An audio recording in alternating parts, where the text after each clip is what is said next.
पद्य करने जा रहे हैं। उसका नाम है अभिनव गीत। अभिनव गीत, इसका अर्थ क्या है कि नया गाना। अभिनव को कन्नड़ में क्या कहते हैं? ಹೊಸದು। गीत हाड़ु, ಹೊಸ हाड़ु। अभिनव गीत, ಹೊಸ गीते, ಹೊಸ हाड़ु, नया गीत, नया गाना, कुछ भी कह सकते हैं। तो अब हम 8वीं कक्षा के बच्चों आपके लिए एक नया गाना को करने जा रहे हैं।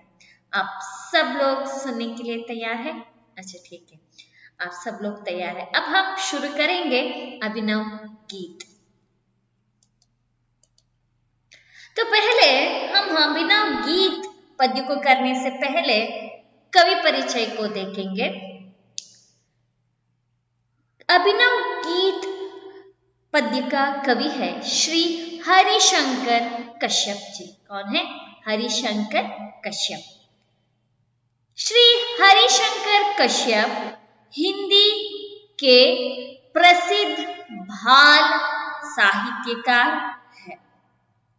आपने बच्चों के लिए अत्यंत रोचक, मनोरंजक व ज्ञानवर्धक एकांकी कविताएं, कहानियां तथा जीवनियां लिखी है।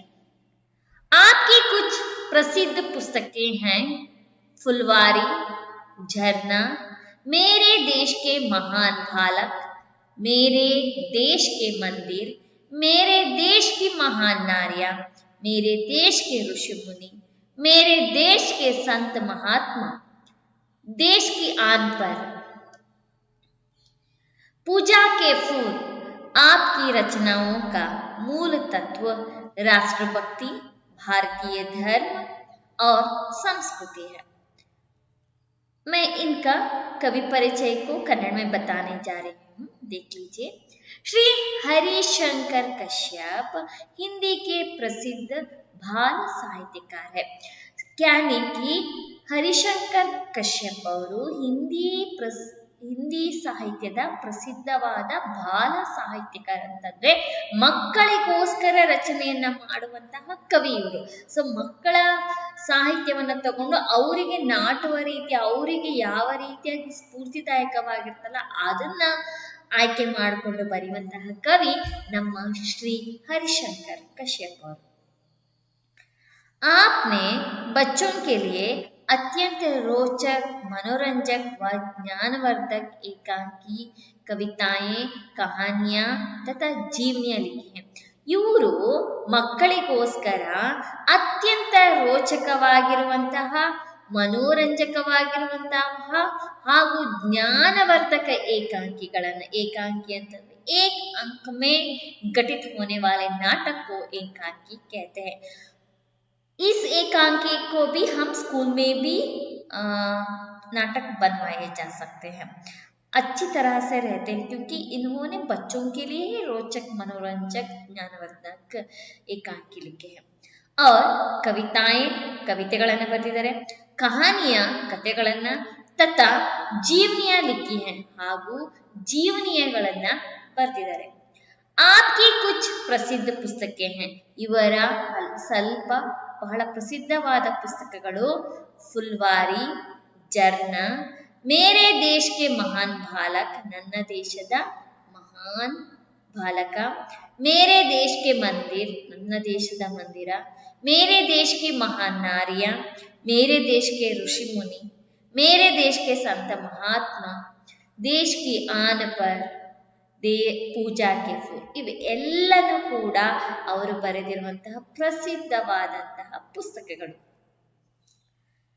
आपकी रचनाओं का मूल तत्व, ಇವರು ಮುಖ್ಯವಾಗಿ ರಚನೆಗಳಲ್ಲಿ ಆಯ್ಕೆ ಮಾಡಿಕೊಳ್ಳುವಂತಹ ತತ್ವಗಳು ಏನಂತಂದ್ರೆ ಹೆಚ್ಚಾಗಿ ರಾಷ್ಟ್ರಭಕ್ತಿ, ಭಾರತೀಯ ಧರ್ಮ और ಸಂಸ್ಕೃತಿ. ಹೆಚ್ಚಾಗಿ ರಾಷ್ಟ್ರಭಕ್ತಿಯ ಬಗ್ಗೆ, ಭಾರತೀಯ ಧರ್ಮದ ಬಗ್ಗೆ और ಸಂಸ್ಕೃತಿ ಬಗ್ಗೆ ಇದನ್ನ ಮಾತ್ರ ಆಯ್ಕೆ ಮಾಡಿಕೊಂಡು ಮಾಡುವಂತಹ ಕವಿ.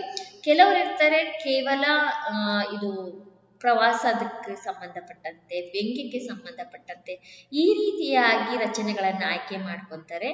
ಮಗರ್ ಹಮಾರೆ कवि हरिशंकर कश्यप जी ज्यादा से ज्यादा उनकी रचनाओं में ज्यादा से राष्ट्रभक्ति मिलती है, भारतीय धर्म और संस्कृति मिलती है। अब हम आगे जाएं। हाँ, कठिन शब्द आप देखेंगे।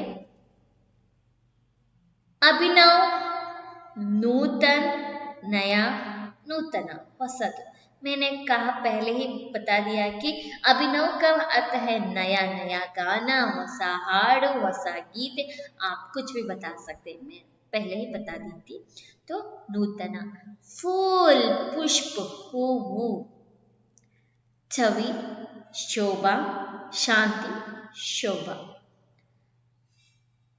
अंतर, भीतर, अंदर, भीतर, नಡುವೆ। सो भीतर हम ಒಳಗಡೆ वो भी कह सकते हैं। तन, शरीर, शरीर, नहीं, अपना, नಮ್ಮದು, जग, संसार, संसार, प्रपंच, झरना, गिरना, उದುರುವುದು, ಬೀಳುವುದು, सुरभित, सुगंधित, सुगंधमयವಾಗಿರುವುದು। तो एक कठिन शब्दार्थ है। अब हम आगे जाएंगे, इसको देख लीजिए, फूलों को देख लीजिए। मैं तो अभिनव गीत यानी नया गाना में फूलों की बरसात को लाने के लिए प्रयत्न की है, तो फूलों का चित्र आपको देखना है। आगे जाएंगे। हाँ, अब हम पद्य की ओर आ गए हैं। पहले पद्य को देखेंगे।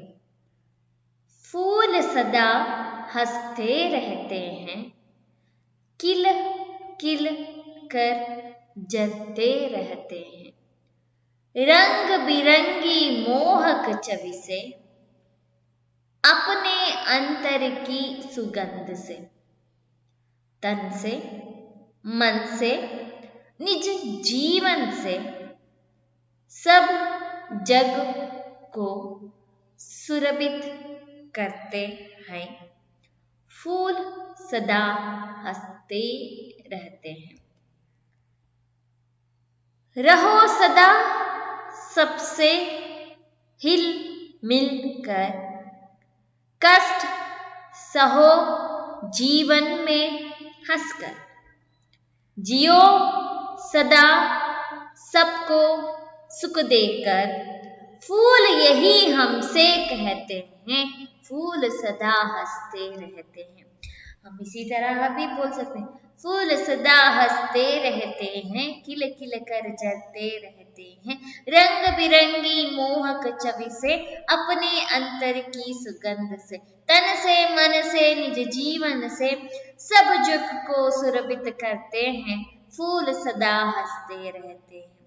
रहो सदा सबसे हिल मिल कर, कष्ट सहो जीवन में हंसकर, जियो सदा सबको सुख देकर, फूल यही हमसे कहते हैं, फूल सदा हंसते रहते हैं।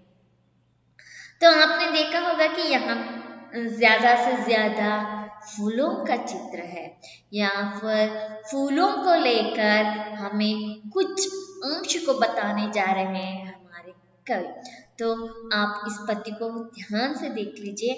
तो अगला मैं इसका शब्दार्थ बताने जा रही हूँ। हाँ, शुरू करेंगे, जाएंगे।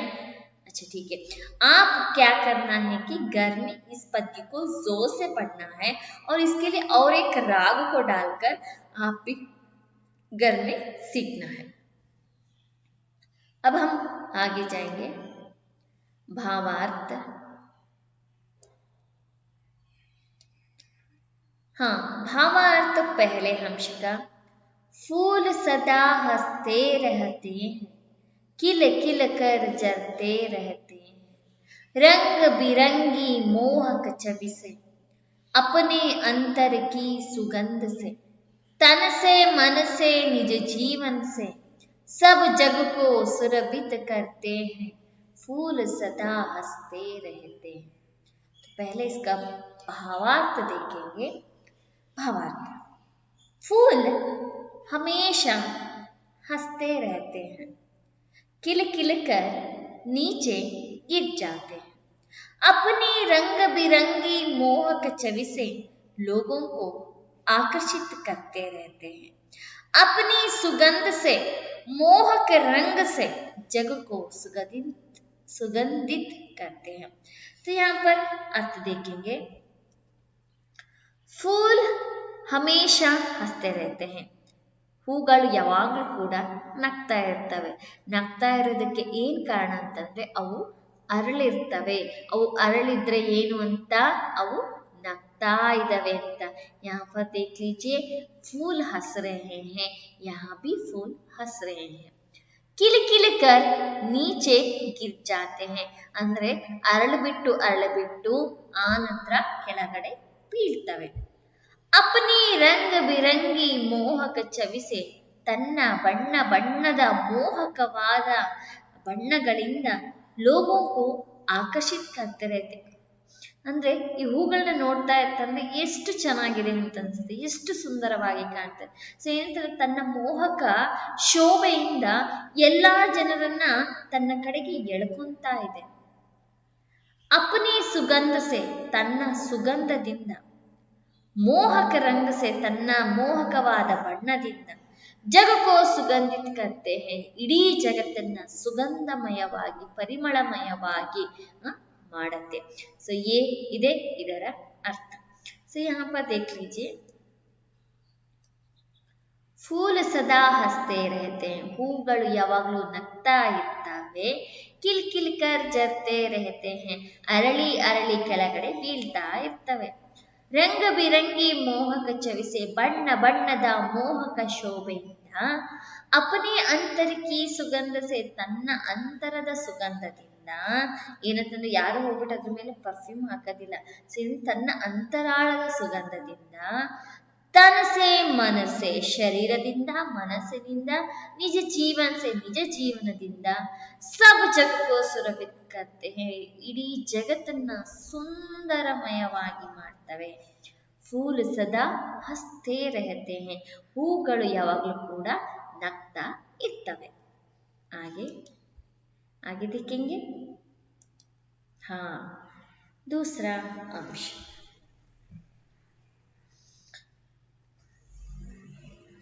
रहो सदा सबसे हिल मिलकर, कष्ट सहो जीवन में हंसकर, जियो सदा सबको सुख देकर, फूल यही हमसे कहते हैं, फूल सदा हंसते रहते हैं.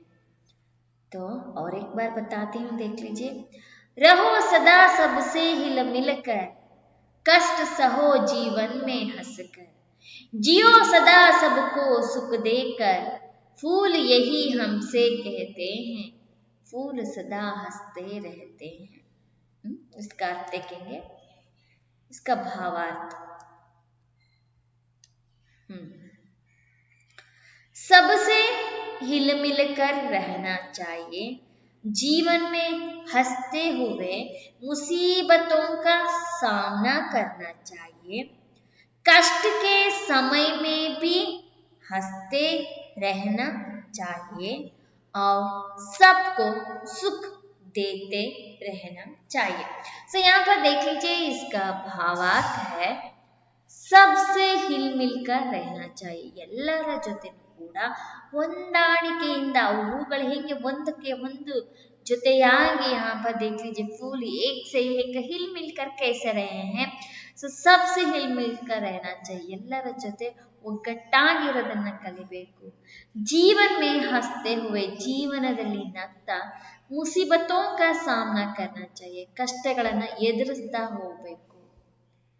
कष्ट के समय में भी हंसते रहना चाहिए, ಕಷ್ಟದ ಸಮಯದಲ್ಲಿ ಕೂಡ ನಗ್ತಾ ಇರಬೇಕು. सबको सुख देते रहना चाहिए, ಮತ್ತೆ ಎಲ್ಲರಿಗೂ ಕೂಡ ಸುಖವನ್ನ ಕೊಡ್ತಾ ಇರಬೇಕು. ಸೊ ಇದೆ ಅಭಿನವ್ ಗೀತೆಯ ಇನ್ನೊಂದು ಪ್ಯಾರದ ಭಾವಾರ್ಥ. ಸೊ ಏನಂತಂದ್ರೆ, सबको सुख देते रहना चाहिए, रहो सदा सबसे हिल मिलकर, कष्ट सहो जीवन में हंसकर, जियो सदा सबको सुख देकर, फूल यही हमसे कहते हैं, फूल सदा हंसते रहते हैं। इसका भावार्थ आपने देख लिया। तो इसका अर्थ क्या है कि रहो सदा सबसे हिल मिलकर, ಎಲ್ಲರ ಜೊತೆನೂ ಕೂಡ ಒಗ್ಗಟ್ಟಾಗಿ ಇರಿ, ಒಟ್ಟಿಗೆ ಇರಿ। सो किस तरह यहाँ फूल कैसे एक दूसरे से हिल मिलकर रहते हैं, उसी तरह से रहना है। ಕಷ್ಟ ಸಹೋ ಜೀವನ್ ಮೇ ಹಸ್ಕರ್, ಕಷ್ಟವನ್ನ ಜೀವನದಲ್ಲಿ ನಗ್ತಾ ನಗ್ತಾ ಸ್ವೀಕರಿಸಬೇಕು। ಜಿಯೋ ಸದಾ ಸಬಕೋ ಸುಖ ದೇಕರ್, ಯಾವಾಗ್ಲೂ ಕೂಡ ಸದಾ ಯಾವಾಗ್ಲೂ ಕೂಡ ಎಲ್ಲರಿಗೂ ಸುಖವನ್ನ ಕೊಟ್ಟು ಬದುಕಬೇಕು। ಫೂಲ್ ಯಹಿ ಹಮ್ಸೆ कहते हैं, ಹೂಗಳು ಇದನ್ನೇ ನಮ್ಮ ಹತ್ರ ಹೇಳ್ತಾ ಇರೋದು। ಫೂಲ್ ಸದಾ ಹಸ್ತೆ रहते हैं, ಹೂಗಳು ಯಾವಾಗ್ಲೂ ಕೂಡ ನಗ್ತಾ ಇರ್ತವೆ। तो आइए आगे देखेंगे, अभ्यास की ओर आगे हैं। हाँ, एक वाक्य में उत्तर लिख के देख लीजिए। पहला प्रश्न, फूल सदा कैसे रहते हैं, ಹೂಗಳು ಯಾವಾಗಲೂ ಕೂಡ ಹೇಗೆ ಇರ್ತವೆ।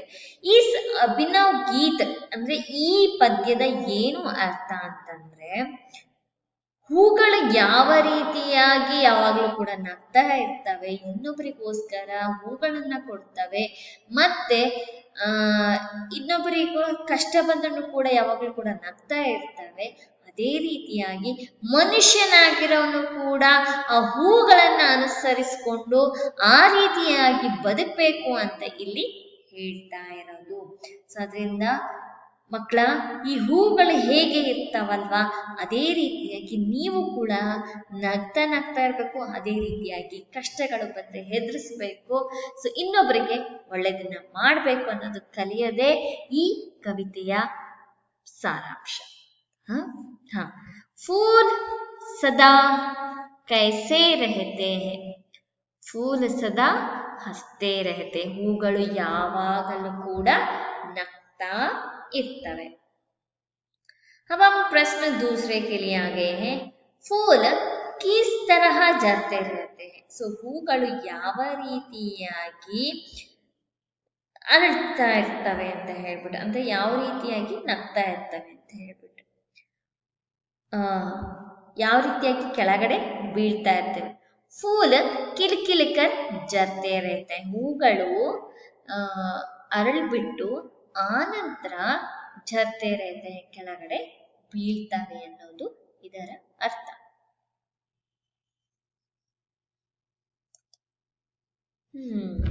अब आ गया है तीसरा प्रश्न, फूल की छवि कैसी होती है। ಹೂವಿನ ಶೋಭೆ ಯಾವ ರೀತಿಯಾಗಿ ಇರುತ್ತೆ। फूल की छवि मोहक होती है, फूल की छवि मोहक होती है, ಹೂವಿನ ಶೋಭೆ ಮೋಹಕವಾಗಿರುತ್ತೆ, ಬಹಳ ಚೆನ್ನಾಗಿರುತ್ತೆ ಅಂತ ಹೇಳ್ಬಿಟ್ಟು। ಆಯಿಯೇ ಹಾಗೆ। हाँ, अगला प्रश्न,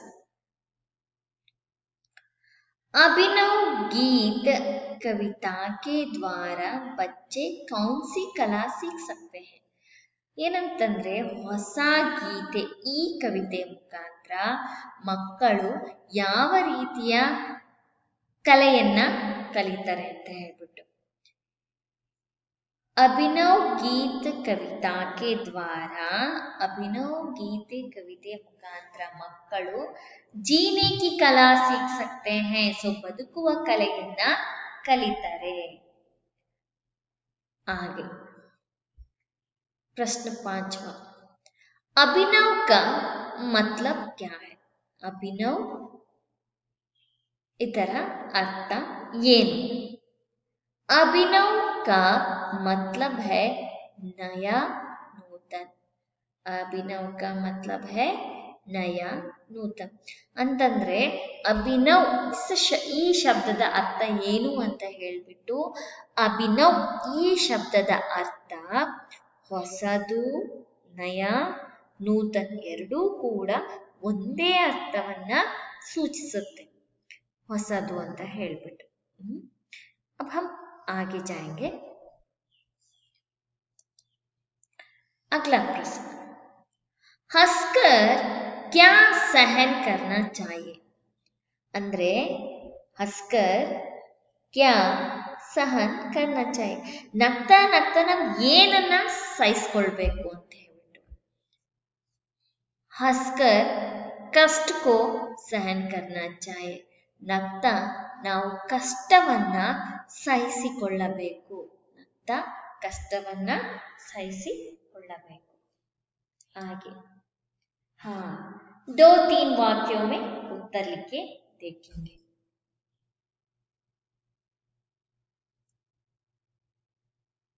पहला प्रश्न, आपको फूलों को देख लीजिए, कितना सुंदर सा दिख रहा है ना.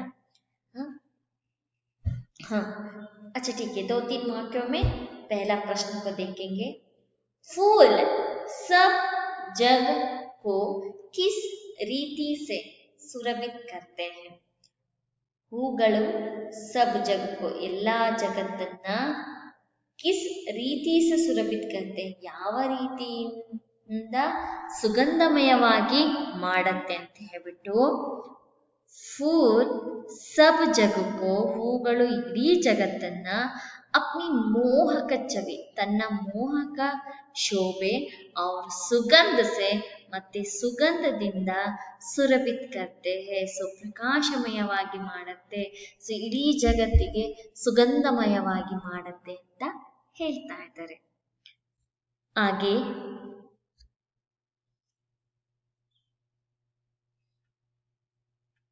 दूसरा प्रश्न, फूल सदा हमसे क्या कहते हैं? ಹೂಗಳು ಯಾವಾಗಲೂ ನಮ್ಮ ಬಳಿ ಏನಂತ ಹೇಳ್ತವೆ? फूल हमसे सदा सबको सुख देने को कहते हैं.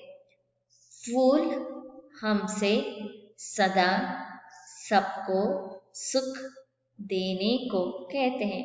ಹೂಗಳು ನಮ್ಮ ಬಳಿ ಯಾವಾಗಲೂ ಎಲ್ಲರಿಗೂ ಸುಖವನ್ನ ಕೊಡಬೇಕು ಅಂತ ಹೇಳ್ತಾ ಇದ್ದಾವೆ. ಏನಕ್ಕೂ ಕೇಳ್ತೆ, ಯಾಕಂದ್ರೆ ಹೂಗಳು ಅರಳಿದ ಮೇಲೆ ಅವು ತನ್ನಿತಾನಾಗಿ ಅವೇನು ಉಪಯೋಗಿಸ್ಕೊಳ್ಳೋದಿಲ್ಲ, ನಮಗೆ ತಾನೇ ಉಪಯೋಗಕ್ಕೆ ಬರೋದು, ಇನ್ನೊಬ್ಬರಿಗೆ ತಾನೇ ಉಪಯೋಗಕ್ಕೆ ಬರೋದು. ಅದೇ ರೀತಿಯಾಗಿ ಸೊ ಏನಂತಂದ್ರೆ ನಾವು ಇನ್ನೊಬ್ಬರಿಗೆ ಸಹಾಯವನ್ನ ಮಾಡಬೇಕು ಅನ್ನೋದೇ. अभिनव गीत, कवि है हरिशंकर कश्यप, गायक है एच.एन. देवराजू और उषा.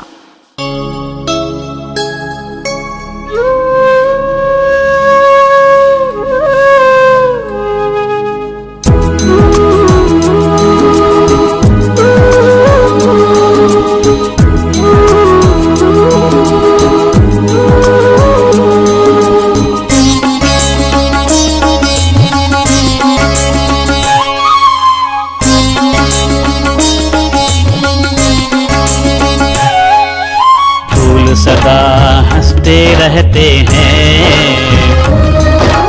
खिल खिल कर झरते रहते हैं. फूल सदा हंसते रहते हैं, खिल खिल कर झरते रहते हैं.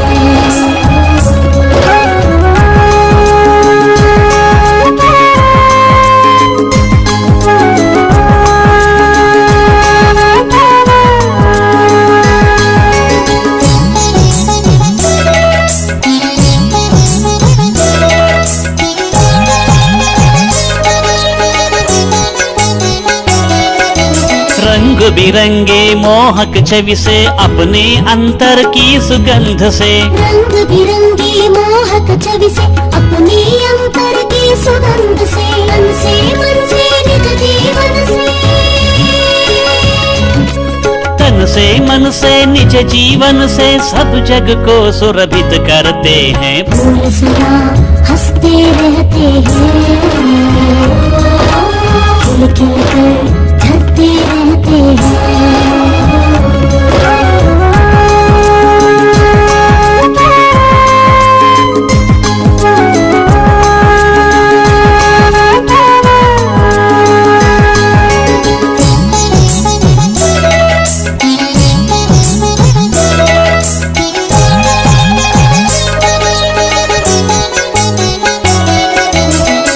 सदा सबसे हिल मिल कर, कष्ट सहो जीवन में हंसकर। रहो सदा सबसे हिल मिलकर, कष्ट सहो जीवन में हंसकर। जियो सदा सबको सुख देकर,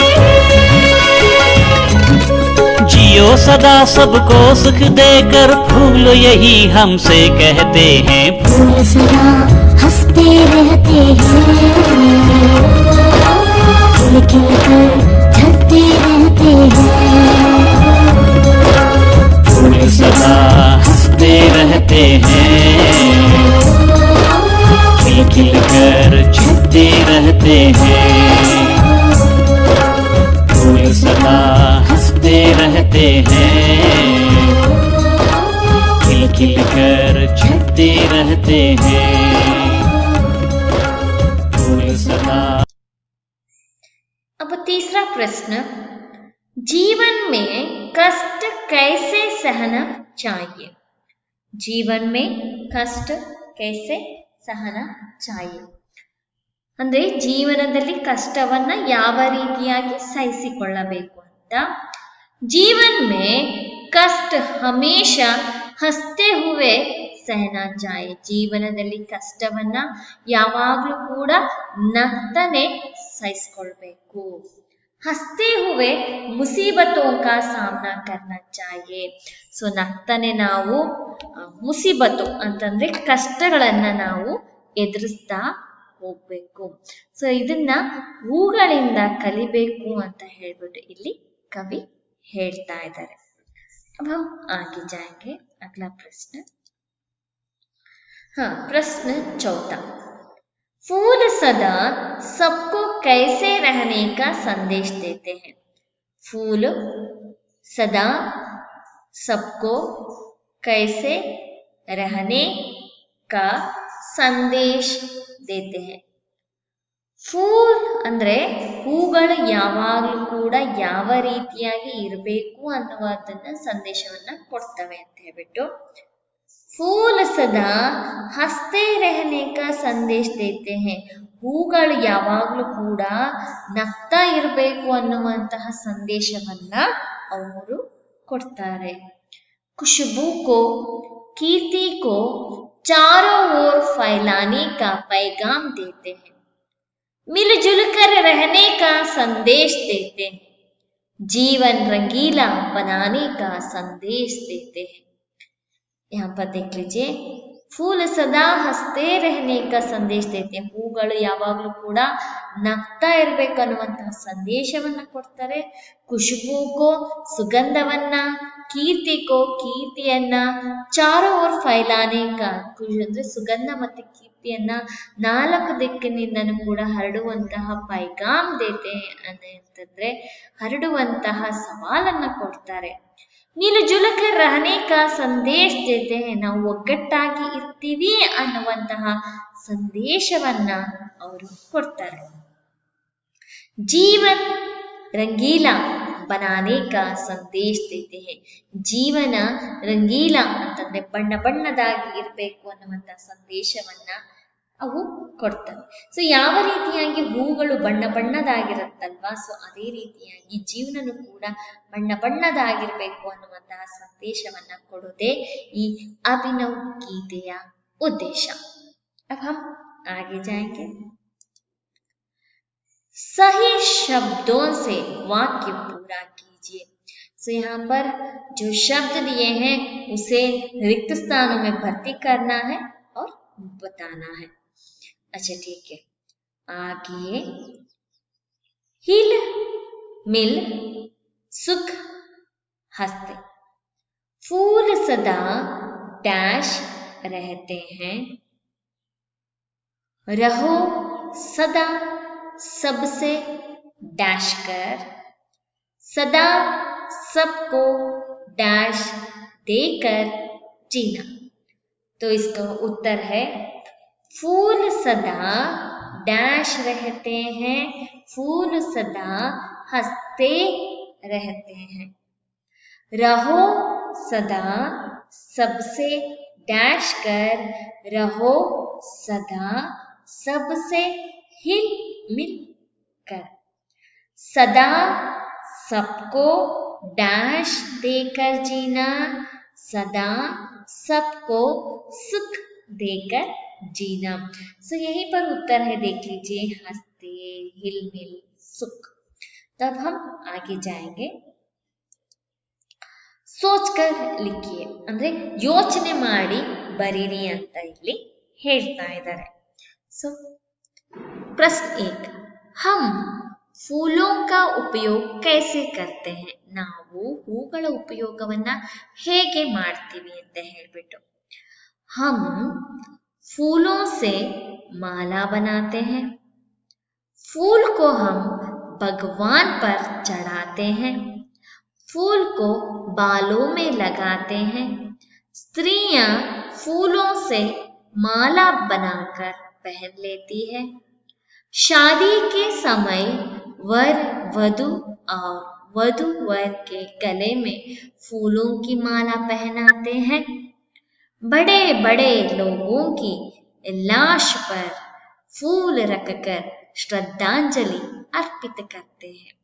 ಸೊ यहाँ पर ಏನಂತಂದ್ರೆ ಹೂಗಳನ್ನ ಯಾವ ರೀತಿಯಾಗಿ ಉಪಯೋಗ ಮಾಡ್ತಾರೆ ಅದನ್ನ ಹೇಳ್ಬೇಕು। हम फूलों से माला बनाते, ನಾವು ಹೂಗಳಿಂದ ಹಾರವನ್ನ ಮಾಡ್ತೀವಿ, फूलों को हम भगवान पर चढ़ाते हैं, ಹೂಗಳನ್ನ ನಾವು ದೇವರ ಮೇಲೆ ಹಾಕ್ತೀವಿ, फूल को बालों में लगाते हैं, ಹೂಗಳನ್ನ ಇದು ಕೂದಲಿಗೆ ಹಾಕೊಂತೀವಿ, ಕೂದಲಲ್ಲಿ ಮುಡ್ಕೊಂತೀವಿ, ಸ್ತ್ರೀಯ फूलों से माला बनाकर पहन लेती है। ಸೊ ಹೆಣ್ಮಕ್ಳು ಹೂಗಳನ್ನ ತಗೊಂಡು ಅದರಲ್ಲಿ ಹೂವನ್ನ ಕಟ್ಬಿಟ್ಟು ಮಾಲೆಯನ್ನ ಮಾಡಿಕೊಂಡು ಅದನ್ನ ಹಾಕೊಂತಾರೆ, ಮುಡಿತಾರೆ। ಶಾದಿ ಕೆ ಸಮಯ ವರ್ ವಧು, ಮದುವೆಯ ಸಮಯದಲ್ಲಿ ವರ ಮತ್ತೆ ವಧು ಮತ್ತೆ ವರ ಗಲೆ ಮೇ ಫೂಲೋ ಕಿ ಮಾಲಾ ಪಹನಾತೆ, ಏನಂತಂದ್ರೆ ಅವರ ಕುತ್ತಿಗೆಗೆ ಹೂವಿನ ಹಾರಗಳನ್ನ ಹಾಕೊಂಡ್ರೆ ಅದು ಮದುವೆ ಆದ ರೀತಿ। ಬಡೆ ಬಡೆ ಲೋಗೋ ಕಿ ಲಾಶ್ ಪರ್ ಫೂಲ್ ರಕ್ಕರ್, ದೊಡ್ಡ ದೊಡ್ಡ ಜನರ ಮೇಲೆ ಅಂದ್ರೆ ಹೆಣದ ಮೇಲೆ ಹೂಗಳನ್ನ ಇಟ್ಬಿಟ್ಟು ಶ್ರದ್ಧಾಂಜಲಿ ಅರ್ಪಿತ್ ಕರ್ತೆ ಹೈ, ಶ್ರದ್ಧಾಂಜಲಿಯನ್ನ ಅರ್ಪಣೆಯನ್ನ ಮಾಡ್ತಾರೆ। तो अब हम आगे जाएंगे। हाँ,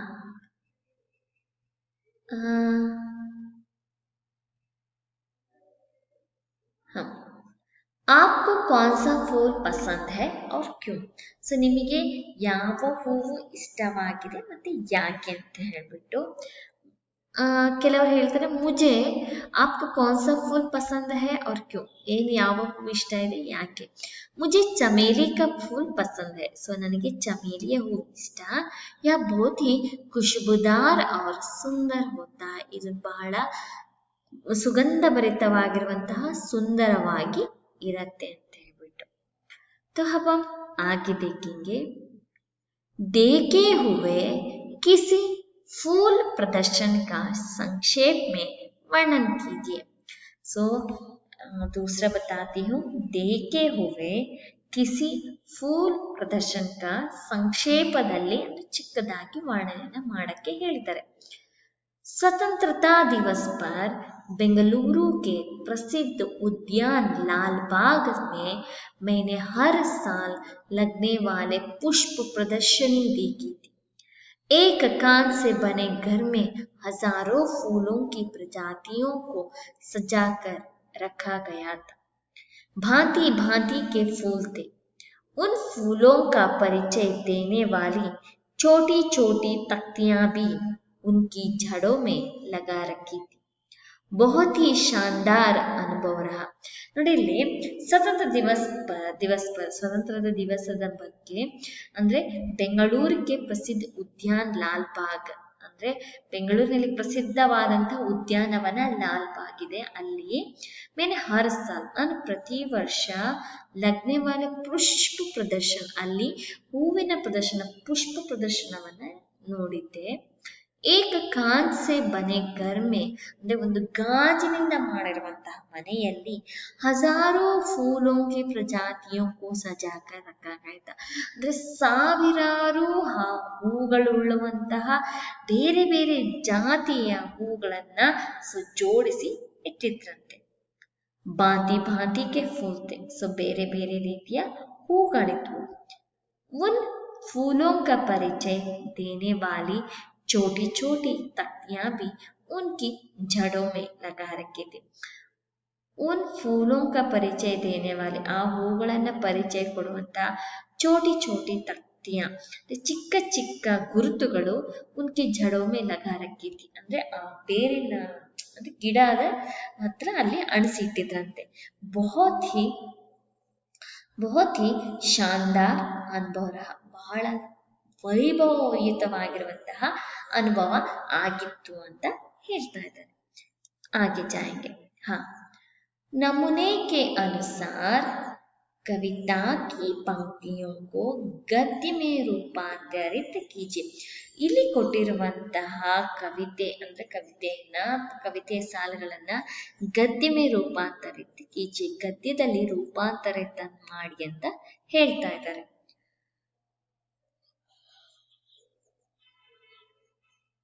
नमूना एक है, देख लीजिए। रहो सदा सबसे हिल मिलकर, ऐसे दिए हैं। हम गद्य में रूपांतरित कैसे करना है? सदा सबसे हिल मिलकर रहो। ಸೊ ಯಾವಾಗಲೂ ಕೂಡ ಎಲ್ಲರ ಜೊತೆ ಒಗ್ಗಟ್ಟಾಗಿ ಇರು ಅಂತ ಹಂಗೆ ನಾವು ಗದ್ಯದಲ್ಲಿ ರೂಪಾಂತರಿತ ಮಾಡೋದು। ಸೊ यहाँ पर और एक है, कष्ट सहो जीवन में हंसकर, ಕಷ್ಟವನ್ನ ಸಹಿಸಿಕೊಳ್ಳಿ ಜೀವನದಲ್ಲಿ ನಗ್ತಾ। सो कष्ट सहो जीवन में हंसकर, जीवन में कष्ट हंसकर सहो, ये गद्य में रूपांतरित है। और यहाँ पर देख लीजिए दूसरा है, जियो सदा सबको सुख देकर, जियो सदा सबको सुख देकर, इसे जियो सदा सबको सुख देकर, सदा सबको सुख देकर जियो, ये गद्य में रूपांतरित किया गया है। तो आगे जाएंगे। हाँ, उदाहरण के अनुसार शब्दों को मिलाइए। संदर्भ में इल्ली ಹೊಂದಿಸಿ ಬರೆಯಿರಿ, जोड़कर लिखिए, ये भी बोल सकते हैं, ಹೊಂದಿಸಿ ಬರೆಯಿರಿ। तो देखेंगे क्या क्या दिए गए हैं। गुलाब है, सूर्यमुखी है, चमेली है, कमल है। तो यहाँ पर तेल, कीचड़, कांटा, सुगंध, तो इसे मिलाना है। गुलाब ಕಾಂಟ ಅಂತಂದ್ರೆ ಗುಲಾಬಿ ಹೂವಿನಲ್ಲಿ ಏನಂತಂದ್ರೆ ಮುಳ್ಳು ಇರುತ್ತೆ, ಇದು ಅಲ್ಲಿಗೆ ಹೊಂದಿಸಿ ಬರೆಯಿರಿ। सूर्यमुखी, सूर्यमुखी, तो सूर्यमुखी के लिए कौन सा है उत्तर? सूर्यमुखी के लिए कौन सा है उत्तर? तेल ಅಂತಂದ್ರೆ ಸೂರ್ಯಕಾಂತಿ, ಸೂರ್ಯಕಾಂತಿಯಿಂದ ಸನ್ಫ್ಲವರ್ ಆಯಿಲ್ ಎಣ್ಣೆಯನ್ನು ತೆಗಿತಾರೆ, ಅದು ಕರೆಕ್ಟ್। नेक्स्ट चमेली, चमेली से क्या है? चमेली, चमेली कहाँ है? ಸುಗಂಧವಾಗಿ, ಸೊ ಮಲ್ಲಿಗೆ ಹೂವು ಸುಗಂಧ ಬೀರ್ತಾ ಇರುತ್ತೆ। ನೆಕ್ಸ್ಟ್ ಕಮಲ್, ಕಮಲದ ಹೂವು ಎಲ್ಲಿ ಬಿಡುತ್ತೆ? ಸೊ ಎಲ್ಲಿ ಕೊಳದಲ್ಲಿ ಸ್ವಲ್ಪ ಗಲೀಜು ತುಂಬಿರುತ್ತೆ ಆ ಜಾಗದಲ್ಲಿ, ಸೊ ಅದಕ್ಕೆ क्या कहते हैं? कमल कीचड़, कीचड़। आगे देखेंगे, नीचे लिखी पंक्तियों का भाव अपने शब्दों में लिखिए। ಸೊ ಕೆಳಗಡೆ ಕೊಟ್ಟಿರುವಂತ ಸಾಲುಗಳ ಭಾವನೆಯನ್ನು ನಮ್ಮ ಶಬ್ದದಲ್ಲಿ ಬರೀಲಿಕ್ಕೆ ಹೇಳಿದ್ದಾರೆ। तो यहाँ पर देख लीजिए प्रश्न 1, कष्ट सहो जीवन में हंसकर, जियो सदा सबको सुख देकर, फूल यही हमसे कहते, फूल सदा हंसते रहते हैं। सो इसका उत्तर देख लीजिए। सो ಏನಂತಂದ್ರೆ ಇದ್ರದ್ದು ಅರ್ಥ, फूल हमेशा हमें कहते हैं कि जीवन में कष्टों का सामना हंसते हुए करना चाहिए, हमें कभी घबराना नहीं चाहिए, सभी लोगों को सुख देना चाहिए, उनकी मदद करते हुए जीना चाहिए, जीवो और जीने दो में विश्वास रखना चाहिए, जैसे फूल हमेशा हंसते रहते हैं वैसे ही हमें भी हमेशा हंसते रहना चाहिए। ಸೊ ಇಲ್ಲಿ ನೋಡಿ, ಇಲ್ಲಿ ಹೂಗಳು ಯಾವಾಗಲೂ ಕೂಡ ನಮ್ಮ ಹತ್ರ ಏನು ಹೇಳ್ತಾ ಅಂತಂದ್ರೆ ಕಷ್ಟವನ್ನ ಎದುರಿಸ್ಬೇಕು ಅಂತ. ನಮಗೆ ಯಾವಾಗಲೂ ಕೂಡ ಹೆದರ್ಕೊಂಬಾರ್ದು, ಎಲ್ಲರ ಜೊತೆನೂ ಕೂಡ ಸುಖದಿಂದ ಇರಬೇಕು, ಇನ್ನೊಬ್ಬರಿಗೆ ನಾವು ಸಹಾಯವನ್ನ ಮಾಡಬೇಕು. ಜೀವೋ ಅವ್ರ ಜೀನೋದೆ, ಬದುಕಿ ಮತ್ತೆ ಬದುಕಲು ಬಿಡಿ ಎನ್ನುವಂತಹ ನಂಬಿಕೆಯನ್ನ ನಾವು ಇಟ್ಕೊಂಡಿರ್ಬೇಕು. ಜೈಸೆ ಫೂಲ್ ಹಮೇಶ ಹಸ್ತೆ ಇರತ್ತೆ, ಯಾವಾಗ ಹೇಳೋ ಪ್ರಕಾರ ಏನಂತಂದ್ರೆ ಹೂಗಳು ಯಾವಾಗ್ಲೂ ಕೂಡ ನಗ್ತಾ ಇರ್ತಾವಲ್ಲ, ವೈಸೇ ಹಿ ಹಮೇ ಭಿ ಹಮೇಶ ಹಸ್ತೆ ರಹನಾ ಚಾಹಿಯೆ, ಅದೇ ರೀತಿಯಾಗಿ ನಾವುಗಳು ಕೂಡ ಯಾವಾಗ್ಲೂ ಕೂಡ ನಗ್ತಾ ಇರ್ಬೇಕು. ಹಾಗೆ किन्हीं 10 फूलों के नाम और रंग लिखिए. ಸೊ ಯಾವುದಾದರೂ 10 ಹೂಗಳ ಹೆಸರು ಮತ್ತೆ ಅವುಗಳ ಬಣ್ಣವನ್ನ ತಿಳಿಸಕ್ಕೆ ಇಲ್ಲಿ ಹೇಳಿದ್ದಾರೆ. ಗುಲಾಬ್ लाल रंग है, चमेली सफेद, गुलाबहार सफेद, सदाबहार बैंगनी, सूरजमुखी पीला रंग है, नरगिस सफेद, गेंदा पीला, गुड़हल लाल, कामलता लाल, कुमुदिनी सफेद. ये सब फूलों का नाम और उनका रंग है. तो अब हम आगे जाएंगे.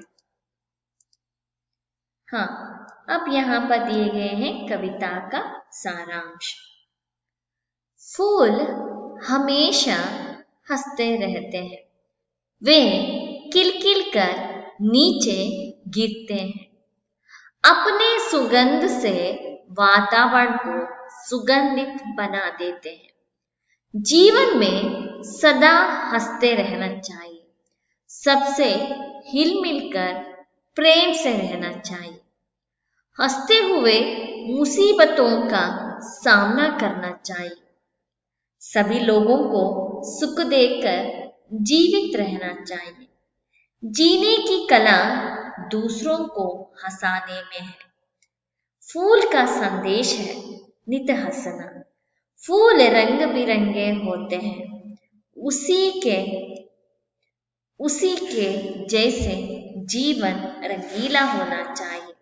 मुसीबतों के समय हिम्मत नहीं हारना चाहिए. तो देख लीजिए, इसको कन्नड़ में बताती हूँ. फूल हमेशा हंसते रहते हैं, ಹೂಗಳು ಯಾವಾಗಲೂ ಕೂಡ ನಗ್ತಾ ಇರ್ತವೆ. वे किलकिल कर नीचे गिरते हैं, ಅವು ಅರಳಿ ಅರಳಿ ಕೆಳಗಡೆ ಬೀಳ್ತಾ ಇರ್ತವೆ. अपने सुगंध से, ತನ್ನ ಸುಗಂಧದಿಂದ ವಾತಾವರಣಕ್ಕೂ ಸುಗಂಧಿತ ಬನಾ ದೇತೆ हैं, ವಾತಾವರಣವನ್ನ ಸುಗಂಧಿತವನ್ನಾಗಿ ಮಾಡ್ತವೆ. ಜೀವನ್ ಮೇ ಸದಾ ಹಸ್ತೆ रहना चाहिए, ಜೀವನದಲ್ಲಿ ಯಾವಾಗಲೂ ಕೂಡ ನಾವು ನಗ್ತಾ ಇರಬೇಕು. सबसे हिल मिलकर प्रेम से रहना चाहिए, ಎಲ್ಲರ ಜೊತೆ ಒಗ್ಗಟ್ಟಾಗಿ ಪ್ರೀತಿಯಿಂದ ಇರಬೇಕು. हंसते हुए मुसीबतों का सामना करना चाहिए, ನಗ್ತಾ ಕಷ್ಟಗಳನ್ನ ಎದುರಿಸಬೇಕು. सभी लोगों को सुख देकर जीवित रहना चाहिए, ಎಲ್ಲರಿಗೂ ಕೂಡ ಸುಖವನ್ನ ಕೊಟ್ಬಿಟ್ಟು ಬದುಕಿರಬೇಕು. जीने की कला दूसरों को हंसाने में है, ಬದುಕುವ ಕಲೆ ಅನ್ನೋದು ಇನ್ನೊಬ್ಬರನ್ನ ನಗಿಸೋದ್ರಲ್ಲಿ ಇದೆ. फूल का संदेश है, ಹೂವಿನ ಸಂದೇಶ ಏನಂತಂದ್ರೆ ನಿತ್ಯ ಹಸನ, ನಿತ್ಯ ನಗಿ. फूल रंग बिरंगे होते हैं, ಹೂಗಳು ಬಣ್ಣ ಬಣ್ಣದಾಗಿರ್ತವೆ. उसी के जैसे जीवन रंगीला होना चाहिए, ಅದರ ರೀತಿಯಾಗಿ ಜೀವನ ಬಣ್ಣಮಯವಾಗಿರಬೇಕು. ಮುಸೀಬತ್ ಕೆ ಸಮಯ ಹಿಮ್ಮತ್ ನಹಿ ಹಾರನಾ ಚಾಹಿಯೆ, ಕಷ್ಟದ ಸಮಯದಲ್ಲಿ ನಾವು ಯಾವುದೇ ಕಾರಣಕ್ಕೆ ಹೆದರ್ಕೋಬಾರ್ದು ಅನ್ನೋದೇ ಈ ಕವಿತೆಯ ಸಾರಾಂಶ. ಹಾಗೆ कविता के आधार पर निम्नलिखित तालिका भरिए. यहाँ पर कीजिए मत कीजिए है. यहाँ पर नमूना, सदा हंसते रहना है, ये करना है. कभी उदास मत रहो, ये मत करना है. उसी तरह का और 3 अंशों को यहाँ पर लिखना है. देख लीजिए, सदा हिलमिल कर रहना है, ये करना है।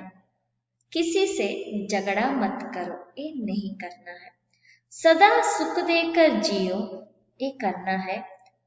दूसरों को दुख मत दो, ये नहीं करना है।